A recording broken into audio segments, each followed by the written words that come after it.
ہو رہی ہے آیت نمبر 199 اعوذ باللہ من الشیطان الرجیم بسم اللہ الرحمن الرحیم خذ العفو وأمر بالعرف وأعرض عن الجاهلين وإما ينزغنك من الشيطان نزغ فاستعذ بالله إنه سميع عليم إن الذين اتقوا إذا مسهم طائف من الشيطان تذكروا فإذا هم مبصرون وإخوانهم يمدونهم في الغي ثم لا يقصرون خذ العفو وأمر بالعرف وأعرض عن الجاهلين اس آیت کریمہ کے اندر اللہ رب العزت نے محمد پاک صلی اللہ علیہ وسلم کو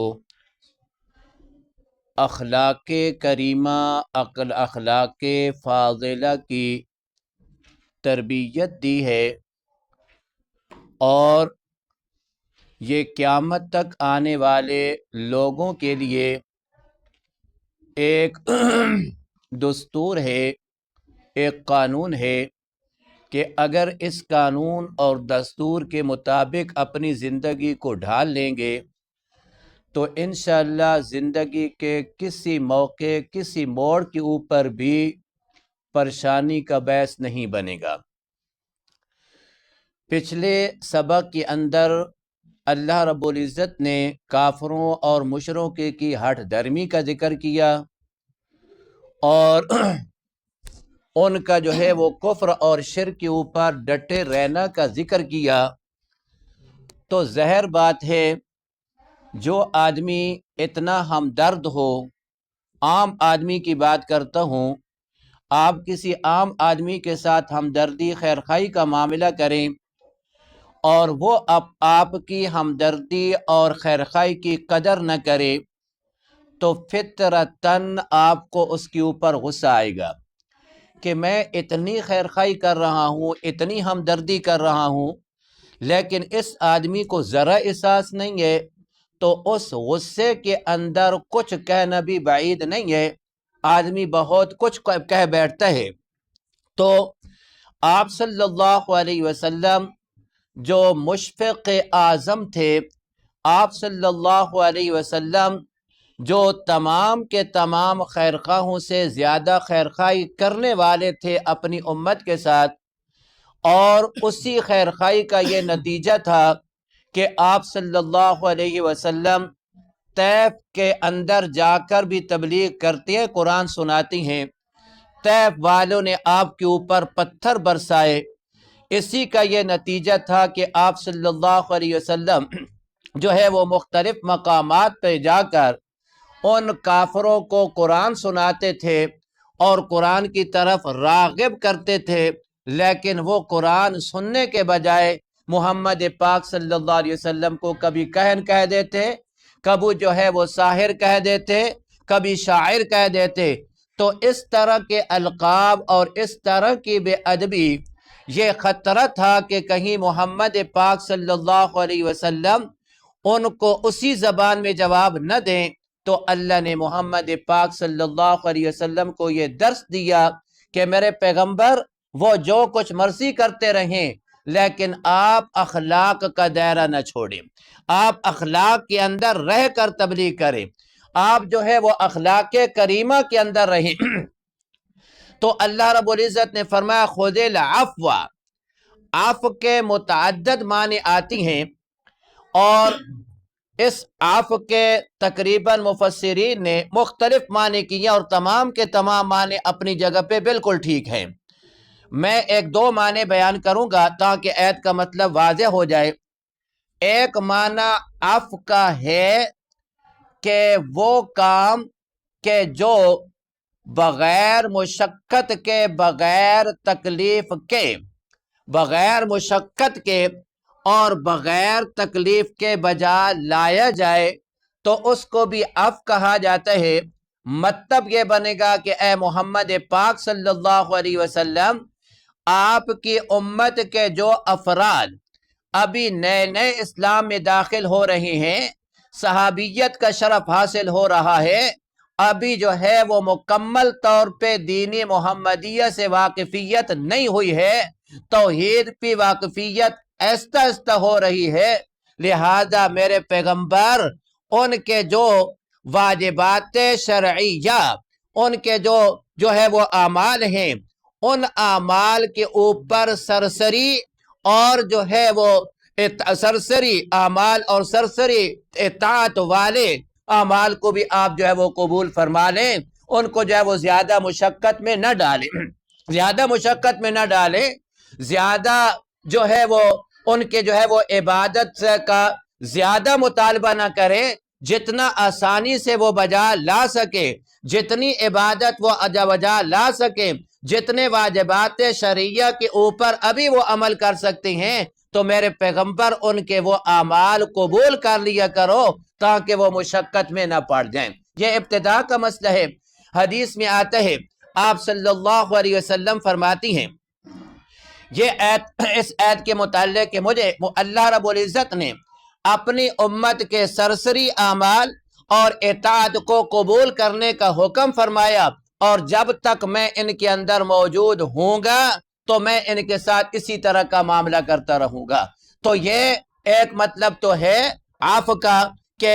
مطلب یہ ہے چونکہ اگر صحیح معنی پہ جاؤ نا عفو کا معنی، تو پھر اس کا مطلب یہ ہے کہ نماز ہم جو پڑھتے ہیں نا، تو اس نماز کے اندر جو اللہ کے ساتھ ہم کلام ہوتے ہیں، تو پھر ہماری نماز وہی قبول ہونی چاہیے کہ جو من کل الوجوہ توجہ اللہ کی طرف ہو، من کل الوجوہ جو ہے وہ دل و دماغ اللہ کی طرف متوجہ ہو، ذرا برابر بھی اگر دماغ ادھر ہو جائے تو نماز قبول نہ ہو، اور خشوع خضوع کے اندر خلل آ جائے تو نماز قبول نہ ہو۔ اب ایسی نماز کون پڑھ سکتے ہیں کہ آدمی نماز کے اندر کھڑا ہو تو من کل الوجوہ ساری کی ساری توجہ اور دل و دماغ اللہ کی طرف متوجہ ہو، نماز کی طرف متوجہ ہو، اور تمام کے تمام فرائض واجبات اور سنن اور تمام شرائط کو بجا لائے، خشوع خضوع بھی اعلیٰ درجے کا ہو، یہ ممکن نہیں ہے۔ صحابہ تو کرتے تھے لیکن میرے اور آپ سے ممکن نہیں ہے، تو اس لیے اللہ نے فرمایا کہ میرے پیغمبر تھوڑی سی نرمی کر کے نا، اگر اعمال کے اندر جو ہے وہ تھوڑی سی کمی بھی ہو تو میرے پیغمبر مشقت میں نہ ڈالو، قبول کر لیا کرو۔ ایک دوسرا معنی اس کا یہ ہے، خذ العفو کا معنی درگزر کرنا۔ اب درگزر کرنے کا معنی یعنی اس کا معنی ہے، حدیث میں آتا ہے کہ جب یہ آیت نازل ہوئی تو آپ صلی اللہ علیہ وسلم نے اس آیت کی تفسیر اور وضاحت حضرت جبرائیل سے پوچھی۔ حضرت جبرائیل نے اللہ رب العزت سے پوچھی کہ اللہ، آپ کے حبیب اس آیت کی وضاحت پوچھتے ہیں، اللہ اس کی وضاحت کیا ہے؟ تو آپ صلی اللہ علیہ وسلم کو جبرائیل نے اللہ سے تفسیر پوچھ کر بتائی تین چیزیں۔ ایک فرمایا کہ فاعف عمن ظلمک، آپ اس کو معاف کر دے جو آپ کے اوپر ظلم کرے، آپ کے اوپر جو ظلم کرے میرے پیغمبر آپ اس کو معاف کر دے، اور میرے پیغمبر جو آپ کو کچھ نہ دے آپ اس کے اوپر بخشش کریں، اور میرے پیغمبر جو آپ سے قطع تعلقی کرے آپ ان سے صلہ رحمی کریں۔ یہ تفسیر جبرائیل نے اللہ رب العزت سے پوچھی، اور اللہ رب العزت نے جبرائیل کو یہ تفسیر بتائی، اور جبرائیل نے محمد پاک صلی اللہ علیہ وسلم کو بتائی۔ اب محمد پاک صلی اللہ علیہ وسلم نے تو اس کے اوپر عمل کیا، اعلیٰ درجے کا عمل کیا، اور اس کی واضح مثال ہے کہ جب فتح مکہ ہوا تو مکہ والے وہ تھے کہ جنہوں نے محمد پاک صلی اللہ علیہ وسلم کو اللہ کا گھر چھڑا دیا تھا۔ آپ صلی اللہ علیہ وسلم کے جان کے دشمن تھے، آپ صلی اللہ علیہ وسلم کے جان لیوا تھے، لیکن جب محمد پاک صلی اللہ علیہ وسلم آئے فاتح بن کے، اب فاتح بن کے جب آئے مکہ کے اندر داخل ہوئے، 360 بت ان ظالموں نے وہاں جو ہے وہ کھڑے کی ہوئے تھے۔ آپ صلی اللہ علیہ وسلم اندر داخل ہو گئے، اور داخل ہو جانے کے بعد حضرت اسامہ اور حضرت بلال اور حضرت ابن عباس رضی اللہ تعالیٰ عنہ یہ تینوں حضرات آپ صلی اللہ علیہ وسلم کے ساتھ تھے۔ اب ان ظالموں نے کیا کیا ہوا تھا؟ حضرت ابراہیم اور حضرت اسماعیل، حضرت ابراہیم خلیل اللہ اور ان کا بیٹا حضرت اسماعیل، بدفالی کے تیر ان کے شکلیں بنائی ہوئی تھی، ان کی صورتیں بنائی ہوئی تھی۔ حضرت ابراہیم خلیل اللہ کی صورت، حضرت اسماعیل ذبیح اللہ کی صورت مجسمہ بنا ہوا تھا، اور باقاعدہ ان کے ہاتھ میں بدفالی کے تیر پکڑوائے ہوئے تھے، تیر پکڑے ہوئے تھے بدفالی کے۔ اب جب وہ آپ صلی اللہ علیہ وسلم نے ان بتوں کو توڑا، حدیث میں آتا ہے کہ آپ صلی اللہ علیہ وسلم کے ہاتھ میں ایک چھڑی تھی، اور وہ سارے کے سارے بت جو ہے وہ یوں لٹکے ہوئے تھے۔ آپ صلی اللہ علیہ وسلم کے زبان پہ یہ آیت تھی، اور چھڑی یوں کرتے تھے، یہ آیت پڑھتے تھے، جاء الحق وزہق الباطل ان الباطل کان زہوقا، جاء الحق وزہق الباطل ان الباطل کان زہوقا۔ یہ آیت زبان پہ تھی، چھڑی یوں کرتے تھے، وہ بت جو ہے وہ پاش پاش ہو کر نیچے گر پڑتے تھے، نیچے گر پڑتے تھے۔ بیت اللہ کو آپ صلی اللہ علیہ وسلم نے پاک کیا، وہ سارے کے سارے بت نکلوائے، اور جب حضرت ابراہیم اور حضرت اسماعیل کے مجسمے آئے تو ان کے ہاتھوں میں یوں جو ہے انہوں نے بدفالی کے تیر پکڑائے ہوئے تھے۔ اللہ کے پیارے پیغمبر نے فرمایا، اللہ تباہ و برباد کرے ان لوگوں کو، یہ دونوں باپ بیٹا تو ان چیزوں سے منع کرنے والے تھے، یہ تو پکے توحیدی تھے، یہ تو بدفالیاں کرنے والے نہیں تھے، لیکن ان ظالموں نے ان کو بھی معاف نہیں کیا، ان کو بھی معاف نہیں کیا۔ اب جب اس کام سے فارغ ہو گئے تو آپ صلی اللہ علیہ وسلم نے مکہ والے مشرکوں کو خطاب کیا، کہا کہ آج بتاؤ کہ تم نے تو مجھے مکہ سے نکالا تھا، تم نے تو میرے اوپر ظلم و ستم کیے تھے، میرے صحابہ کو جو ہے وہ انگاروں کے اوپر لٹایا تھا، میرے صحابہ کے اوپر دل کھول کر تم نے جو ہے وہ ظلم کیا تھا، آج بتاؤ میں محمد کے بارے میں تمہارا کیا خیال ہے، میں تمہارے ساتھ کیسا پیش آؤں گا؟ کہنے لگے آپ تو کریم بن کریم ہے، کریم ابن کریم ہے، آپ تو بڑے شریف ہیں، شریف کے بیٹی ہیں، شریف ہیں، ہمیں آج سے اچھی امید ہے، لیکن اوصال خطا ہو گئے، کانپنے لگے کہ اب ہمارے ساتھ کیا ہوگا، ہمارے ساتھ کیا ہوگا۔ یہی وہ موقع تھا، ابو جہل کا بیٹا حضرت اکرمہ رضی اللہ تعالیٰ عنہ بھاگ کے مکہ سے نکل گیا تھا، اس وجہ سے کہ بڑا کھول کر ظلم کیا تھا صحابہ اکرام کے اوپر۔ آج صحابہ اکرام فاتح بن کے آئے ہیں، آج وہ بدلہ لیں گے، انتقام لیں گے، بھاگ کے نکل گیا۔ جب نکل گیا تو آگے گیا تو سمندر دریا تھا، کشتی کے اوپر سوار ہو گیا، جب کشتی کے اوپر سوار ہو گیا کشتی بیچ میں گئے، بھنور میں پھنس گئی۔ حضرت اکرمہ کہنے لگے یا ملات اغثنی، یا لات اغثنی، اے لات میری مدد فرماؤ، اے منات میری مدد فرماؤ، میں مشکل میں پھنس گیا۔ اللہ نے کہا اللہ کے بندے، یہاں آپ کے لات اور منات کام نہیں آتے، یہاں اس ذات کو پکار جو کشتیوں کو پار لگانے والی ہے، اس ذات کو پکار جو مشکلوں کو حل کرنے والی ہے۔ حضرت اکرمہ کہتے ہیں یہ بات میرے دل میں لگی کہ یہی تو محمد پاک صلی اللہ علیہ وسلم 13 سال کہتے رہے کہ اللہ کے بغیر کوئی مشکل حل کرنے والا نہیں ہے، اللہ کے علاوہ کوئی بیڑے پار کرنے والا نہیں ہے، اللہ کے علاوہ کوئی بیٹے اور بیٹیاں دینے والا نہیں ہے، اللہ کے علاوہ جو ہے وہ کوئی ملازمت دینے والا نہیں ہے، اللہ کے علاوہ کوئی مسئلے حل کرنے والا نہیں ہے۔ یہی تو بات محمد پاک صلی اللہ علیہ وسلم کہتے رہے، میں کتنا اللہ کا باغی بن گیا، میں کتنا محمد پاک صلی اللہ علیہ وسلم کا نافرمان بن گیا۔ اسی وقت دل سے اللہ کے ساتھ کنیکشن جوڑا کہ اللہ اس کشتی کو پار لگا دے، اگر تو نے پار لگا دی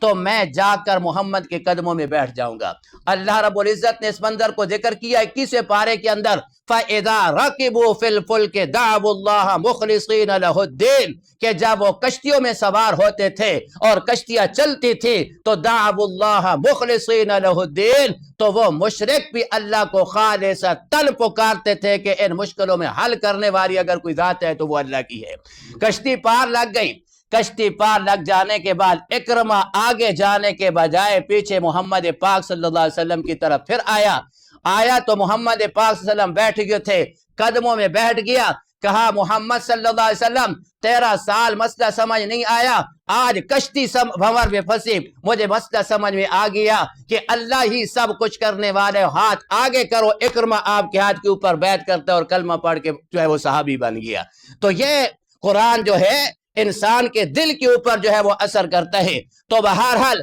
آپ صلی اللہ علیہ وسلم نے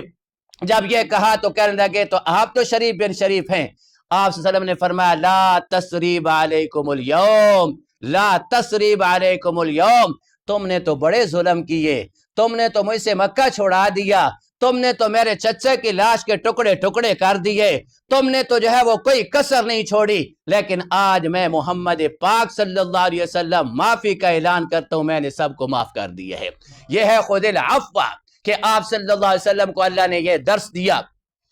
اور حضرت عقبہ بن عامر رضی اللہ تعالی عنہ کو بھی آپ صلی اللہ علیہ وسلم سے جب انہوں نے سوال کیا کہ مجھے کچھ ایسی بات بتاؤ تو آپ صلی اللہ علیہ وسلم نے فرمایا کہ یہی بات بتاتا ہوں کہ جو آپ کے اوپر ظلم کرے اس کو معاف کر دو، اور جو آپ کو کچھ نہ دے اس کو دو، بخشش کرو اس کے اوپر، اور جو آپ سے قطع تعلقی کرے اس سے جڑ کر رہو، اس سے جڑ کر رہو۔ اور حضرت علی رضی اللہ تعالیٰ عنہ کو فرمایا علی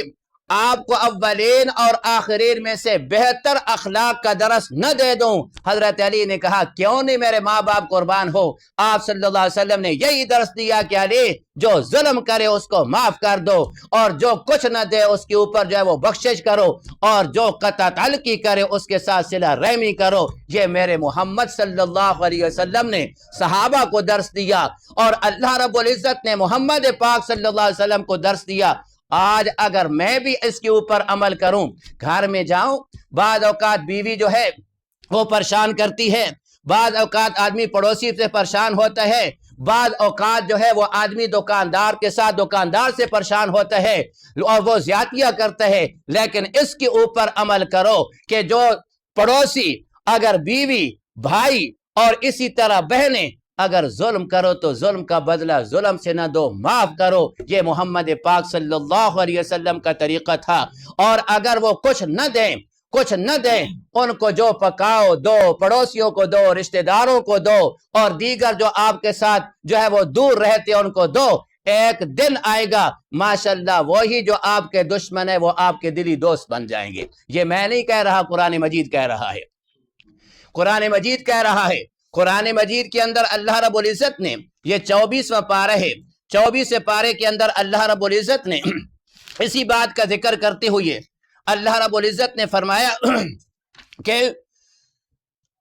وَمَنْ أَحْسَنُ قَوْلًا مِّمَّنْ دَعَا إِلَى اللَّهِ وَعَمِلَ صَالِحًا وَقَالَ إِنَّنِي مِنَ الْمُسْلِمِينَ۔ آگے فرمایا وَلَا تَسْتَوِي الْحَسَنَةُ وَلَا السَّيِّئَةُ ادْفَعْ بِالَّتِي هِيَ أَحْسَنُ فَإِذَا الَّذِي بَيْنَكَ وَبَيْنَهُ عَدَاوَةٌ كَأَنَّهُ وَلِيٌّ حَمِيمٌ۔ فرمایا برائی کا بدلہ برائی سے نہ دو، برائی کا بدلہ اچھائی سے دو، جو ظلم کرے اس کو معاف کر دو۔ جب معاف کرو گے تو وہ تمہارا دشمن بھی تمہارا دلی دوست بن جائے گا، تمہارا دشمن بھی دلی دوست بن جائے گا۔ اور جو تم سے قطع تعلقی کرے، جو تم سے جو ہے وہ بولنا ہی نہ چاہے، جو تم سے جو ہے وہ راستہ بدل دے، لیکن تم اس کے ساتھ جڑ جاؤ، اس کو جو ہے وہ بلاؤ، اس کو سلام کرو، انشاءاللہ ایک وقت آئے گا کہ وہ بھی تمہارے ساتھ ٹھیک ہو جائے گا۔ فرمایا خذ العفو وامر بالعرف واعرض، آگے فرمایا وامر بالعرف، عرف مستحسن، اچھی بات۔ ایک تو فرمایا کہ جو ظلم کرے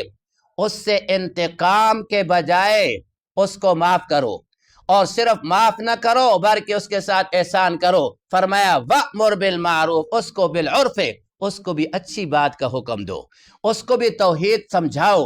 احسن طریقے سے سمجھاؤ، اس کو بھی نماز کا طریقہ سمجھاؤ، اس کو بھی نماز کے لیے لاؤ۔ خود نیکی کر رہے ہو نا تو اس کو بھی جو ہے وہ نیکی کے لیے لاؤ۔ سب سے بہترین تمہاری خیرخواہی اگر کسی کے ساتھ ہے، چاہے وہ تمہارا باپ ہے، چاہے تمہارا پڑوسی ہے، چاہے تمہارا بھائی ہے، چاہے تمہارا کوئی اور قریبی رشتہ دار یا دلی دوست ہے، سب سے جو بہترین خیرخواہی ہے تو اس کو مسئلہ توحید سمجھانا ہے، مسئلہ توحید سمجھانا ہے۔ چونکہ یہ مسئلہ توحید ایسا ہے، یہ اگر دل کے اندر نہیں آیا تو کوئی عبادت قابل قبول نہیں ہے، کوئی عبادت قابل قبول نہیں ہے۔ مسئلہ توحید دل کے اندر آ گیا تو انشاءاللہ تم بھی جنت میں جاؤ گے، پھر تمہارا دلی دوست بھی جو ہے وہ جنت میں جائے گا۔ یہ مسئلہ توحید ایسی چیز ہے۔ تو خذ العفو وأمر بالعرف وأعرض عن الجاہلین، اور فرمایا کہ بعض ایسے لوگ ہوتے ہیں ان کو معاف کرو تب بھی بات نہیں بنتی، اور ان کو جو ہے وہ انتقام نہ لو، ان کے ساتھ احسان بھی کرو پھر بھی وہ متاثر نہیں ہوتے، اور پھر بھی وہ جہلانہ باتیں کرتے ہیں، پھر بھی جو ہے وہ آپ کے پیچھے باتیں کرتے۔ آپ دو گے نا، شام کو ان کو فروٹ دو گے، شام کو ان کو جو ہے وہ کوئی چیز دو گے تو کہیں گے یار پتہ نہیں یہ کہاں سے لاتا، کہیں مانگ سے تو نہیں لاتا۔ یہ آتا ہے نا کہ الاقارب کالاقارب، یہ رشتہ دار بچھو کی طرح ہوتے ہیں، یہ بچھو ہوتے ہیں، بچھو یہ کاٹنے سے نہیں جاتے۔ جتنے بھی رشتہ دار ہیں چاہے میرے ہوں چاہے آپ کے ہوں، تو آتا ہے کہ یہ الاقارب کالاقارب، یہ رشتہ دار بچھو کی طرح ڈستے رہتے ہیں، نہ دو نا تب بھی ان کی زبان سے آپ محفوظ نہیں ہوگے، اور دو تب بھی محفوظ نہیں ہوں گے، تب بھی محفوظ نہیں ہوں، کہیں گے یار پتہ نہیں مولوی صاحب کہاں سے لاتا ہے، پتہ نہیں یہ مدرسے کا چندہ میں کھلا رہا ہے۔ آپ جاؤ گے تو کہیں گے کہ آپ پتہ نہیں کوئی فیکٹری سے چوری کر کے لے آتا ہے، آپ پتہ نہیں یہ کتنی کہاں سے یعنی آپ ان کی باتوں سے محفوظ نہیں رہ سکتے، لیکن آپ نے اللہ کو راضی کرنا ہے، ان کی باتوں کے پیچھے نہیں پڑنا۔ تو فرمایا کہ اگر یہ باتیں سے یعنی پھر بھی ایسی باتیں کریں اور آپ کے جو ہے وہ پریشانی کریں تو فرمایا وَأَعْرِضْ عَنِ الْجَاهِلِينَ، پھر میرے پیغمبر کنارے ہی کر لو، پھر کنارے ہی کر لو۔ جب ان کے مقدر میں اللہ نے ہدایت لکھی نہیں ہے، جب ان کے مقدر میں اللہ نے جو ہے وہ خیر لکھی نہیں ہے، اور بجائے اس کے کہ سب کچھ کرنے کے پھر بھی ڈس رہی ہیں، پھر بھی ڈس رہی ہیں، پھر بھی ڈس رہی ہیں، تو پھر فرمایا وَأَعْرِضْ عَنِ الْجَاهِلِينَ، ان جہلوں سے بہتر ہے آدمی دور ہی رہے، جہلوں سے پھر الگ ہو کر رہے۔ تو اللہ رب العزت نے دیکھو کیسا طریقہ اختیار فرمایا، خذ العفو، درگزر کرو، اور صرف درگزر نہ کرو، ان کے اوپر جو ہے وہ احسان بھی کرو، وامر بالمعروف، یہ نیکی کا حکم کرنا، اور پھر فرمایا کہ اگر ان سے بھی متاثر نہ ہونا پھر بھی تمہاری جڑیں کاٹے کاٹے، فرمایا وَأَعْرِضْ عَنِ الْجَاهِلِينَ، پھر ان سے کنارہ ہو جاؤ۔ اگلی آیت جو ہے وَإِمَّا يَنْزَغَنَّكَ مِنَ الشَّيْطَانِ، تو یہ بھی اسی آیت کا تکمل ہے، میں اس کو پورا کرتا ہوں۔ بس یہ انشاءاللہ میں بھی کوشش کر رہا ہوں کہ یہ سورت ختم ہو جائے، پھر دعا کرائیں گے انشاءاللہ۔ ویسے تو رمضان کی تیاری میں نے کرنی ہے، لیکن یہ ہے کہ یہ سورت ختم کریں گے۔ تو وَإِمَّا يَنْزَغَنَّكَ مِنَ الشَّيْطَانِ نَزْغٌ فَاسْتَعِذْ بِاللَّهِ، یہ شیطان بڑا بدبخت ہے نا، یہ انسان کے دل میں مختلف قسم کی باتیں ڈالتا ہے، سب کچھ کوشش کرو کرو کرو کرو کرو، پھر بھی خطرہ یہ ہے کہ آپ جن کے ساتھ صلہ رحمی کر رہے ہو، آپ جن کے ظلم کا بدلہ نیکی سے دے رہے ہو، اور آپ کو جو نہ دیں آپ ان کو پھر بھی بخشش کر رہے ہو، لیکن پھر بھی ان کی طرف سے جب باتیں آئیں گی، تیر آئیں گے، تمہارے اوپر جو ہے وہ برسیں گے، تو یہ یقینی بات ہے کہ انسان جو ہے وہ غصے میں آ جاتا ہے، غصہ آ جاتا ہے، اور غصہ ایک ہوتا ہے فطرتی اور ایک ہوتا ہے شیطان کی طرف۔ شیطان کا اور عمومی غصے کے اندر فرق یہ ہے کہ جب تم یہ دیکھو کہ تم اپنے غصے کے اندر قابو نہیں پا رہے ہو، کوشش کرنے کے باوجود بھی قابو نہیں پا رہے ہو، غصے سے بیر ہو رہے ہو، بیر ہو رہے ہو، بیر ہو رہے ہو، تو سمجھ جاؤ کہ یہ شیطان کی طرف سے، یہ شیطان ہے۔ اب اس کا علاج کیا ہے؟ شیطانی غصہ علاج کیا ہے؟ آپ صلی اللہ علیہ وسلم نے احادیث کے اندر اس کا علاج بھی بتا دیا کہ ایک مرتبہ دو آدمیوں کا آپس میں جھگڑا ہو رہا تھا، اور اس جھگڑے میں ایک آدمی جو ہے وہ غصے سے بیر ہو رہا تھا۔ آپ صلی اللہ علیہ وسلم نے فرمایا کہ مجھے اس کے غصے کو ٹھنڈا کرنے کا علاج آتا ہے، اگر اس جملے کے اوپر یہ عمل کر لے تو اس کا غصہ جو ہے وہ ختم ہو جائے گا۔ اب اس آدمی نے سن لیا، یا صحابی نے بات جو ہے وہ جا کر بتا دیا کہ آپ صلی اللہ علیہ وسلم نے آپ کے غصے کا علاج بتایا۔ کہا کیا؟ فرمایا کہ اعوذ باللہ من الشیطان الرجیم، یہ پڑھ لے تو شیطان والا غصہ ختم ہو جائے گا۔ اس نے اسی وقت پڑھا اور پڑھنے کے بعد بالکل ٹھنڈا ہو گیا، غصہ ختم ہو گیا۔ تو اگر اس طرح کا مسئلہ ہو کہ قابو نہ آ رہا ہو، انسان کا غصہ بڑھ ہی رہا ہو، پھر سمجھو کہ یہ شیطان کی طرف سے ہے، پھر اعوذ باللہ من الشیطان الرجیم پڑھ لیا کرو، انشاءاللہ یہ غصہ آپ کا جو ہے وہ ختم ہو جائے گا۔ اور عموماً یہ غصہ ہمیں جو ہے وہ بیر نہیں آتا، یہ بیچاری بیویوں کے اوپر آتا ہے، بیویوں کے اوپر آتا ہے۔ اور پھر یہ غصہ چلتے چلتے ٹھنڈا کہاں ہوتا ہے؟ جب 3 طلاقیں اکٹھی دے دیتے ہیں۔ اب جب 3 طلاقیں اکٹھی ہو جاتی ہے، پھر غصہ تو ٹھنڈا ہو گیا، لیکن اب بیوی ختم ہو گئی۔ اب کہتے ہیں مولوی صاحب طلاقیں تو دے دی ہیں لیکن غصے سے دی ہے،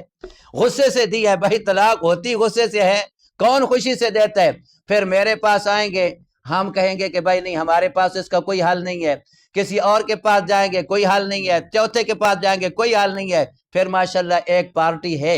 اس کے پاس چلے جائیں گے، وہ کہیں گے یہ تو 3 ہے، اگر 1000 بھی دو تب بھی ایک ہی ہے جی، تب بھی ایک ہی ہے۔ پھر بیوی جو ہے وہ آ جائے گی لیکن دین چلا جائے گا۔ تو اس لیے پہلی سوچ سمجھ کے انسان قدم اٹھائے۔ غصے کے اندر اگر بیوی کے ساتھ اس طرح کا کوئی مسئلہ ہو جائے، انسان ہے، اس کا بہترین علاج ہے تو یہ آپ صلی اللہ علیہ وسلم نے بتایا۔ دوسرا یہ ہے کہ آپ گھر سے باہر چلے جائیں، گھر سے باہر چلے جائیں، جب معاملہ ٹھنڈا ہو جائے آپ آ جائیں، اس کے بعد جو میاں بیوی بیٹھ کر اپنا مسئلہ جو ہے وہ حل کر دیں۔ تو بہرحال یہاں پہ بھی اللہ رب العزت نے اسی معاملے کا حل بتایا کہ اگر شیطان آپ کو جو ہے وہ غصہ دلائے، ابھارے بھی صحیح، تو فاستعذ باللہ، پھر اعوذ باللہ پڑھ لیا کر، اللہ کی پناہ مانگا کرو۔ ابن کثیر رحمۃ اللہ علیہ لکھتے ہیں کہ قرآن کریم میں 3 آیتیں ہیں،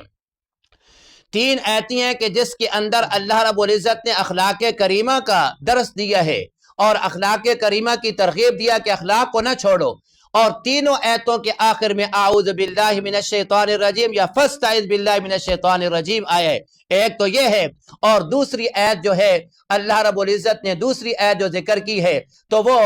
سورہ مومنون ہے کہ ادفع باللتی ہی احسن السیئۃ نحن اعلم بما یصفون وقل رب اعوذ بک من همزات الشیاطین واعوذ بک رب ان یحضرون۔ تو یہاں پہ بھی آخر میں شیطان سے غصہ تو ٹھنڈا، یعنی شیطان سے پناہ مانگنے کے لیے اعوذ باللہ کا ذکر آیا۔ اور تیسری آیت جو میں نے جو ہے وہ 24 پارے والی پڑھی ہے تو وہاں پہ بھی ہے وَإِمَّا يَنزَغَنَّكَ مِنَ الشَّيْطَانِ نَزْغٌ فَاسْتَعِذْ بِاللَّهِ إِنَّهُ هُوَ السَّمِيعُ الْعَلِيمُ۔ تو وہ لکھتے ہیں کہ تمام کی تمام آیتوں کے آخر میں شیطان سے پناہ کا ذکر آیا ہے، چونکہ یہ بد اخلاقیاں اور یہ غصہ زیادہ تر یہ شیطان کی طرف سے آتے ہیں۔ تو اللہ نے یہ ترغیب دیا کہ فاستعذ باللہ، اعوذ باللہ پڑھ لیا کرو، شیطان کا غصہ ختم ہو جائے گا۔ اللہ رب العزت عمل کی توفیق عطا فرمائے۔ الحمدللہ رب العالمین والعاقبۃ للمتقین والصلاة والسلام علی سید الرسل وخاتم الانبیاء۔ اللہم اعنا علی ذکرک وشکرک وحسن عبادتک، اللہم لا مانع لما اعطیت ولا معطی لما منعت ولا ينفع ذا الجد منک الجد۔ یا الہ العالمین، جو پڑھا پڑھایا اپنے دربار کے اندر قبول و منظور فرما۔ یا اللہ حاضرین کا بیٹھنا، حاضرین کا سننا اللہ اپنے دربار کے اندر قبول و منظور فرما۔ یا الہ العالمین، رمضان المبارک کا مہینہ الحمدللہ قریب تر قریب آ رہا ہے۔ اللہ ہمیں ایک تو زندگی عطا فرما اور دوسری توفیق عطا فرما کہ اللہ ہم رمضان کا مکمل طور پہ حق ادا کرنے والے بن جائیں۔ اللہ رب العزت ہمیں صحت والے رمضان عطا فرما، اللہ ہمیں صحت والا اور نیکی والا رمضان عطا فرما۔ یا اللہ گناہوں سے محفوظ فرما، یا اللہ شیطانی وسوسوں سے محفوظ فرما۔ ربنا آتنا فی الدنیا حسنۃ وفی الآخرۃ حسنۃ وقنا عذاب النار، وصلی اللہ تعالی علی خیر خلقہ محمد وعلی آلہ واصحابہ اجمعین برحمتک یا